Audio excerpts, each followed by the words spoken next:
A number of employees of Grand Home Care staged yet another demonstration this afternoon, this time outside the Grand Home Care premises. Unite's regional officer, Jillian Burkett, described the meeting with Minister Costa as very good, adding there was a purpose behind today's action, with the former employees still unemployed. We've had a meeting this morning with the Minister with responsibility for elderly residential services, and we've managed to waive the 7-day period that Meddoc was imposing on the employees before they actually transferred to the new company.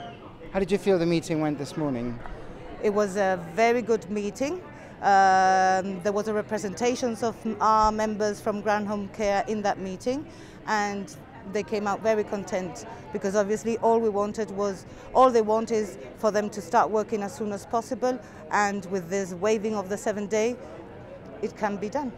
Unite Southwest Regional Officer Peter Hughes, who is in Gibraltar for a Brexit conference tomorrow, spoke of how he felt the situation had been handled. I think it's been handled very badly. I think Unite from the start of it said once the transfer was going to take, we believe that everyone should have sat around the table and agreed a process when these people with contracts were finishing, and the following day when the new contracts were starting. It should never ever be a week's break. You know what I mean? Because both parties look like they're trying to do away with TUPE, and it leaves the patients, what's happening to the patients during that process.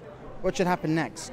They should be re-engaged from this moment, because obviously they're having the terminations today, which they see should be back in work either tonight or first thing tomorrow morning, and whether that's with Meddoc Care or not, we believe that it should be happen. This should never happen. Never ever in a million years should patients' care be put in jeopardy when two companies can't agree on a date. Meanwhile, Grand Home Care says it's delighted to hear that transfer protection of employment law has been applied, adding this is a point it's argued from the very beginning. It says it's glad to have been able to secure the staff's conditions of employment into the future. GHC has expressed surprise by the union's demonstration outside its offices, given it says that on Friday and again this morning, both parties had been in agreement as to the way forward.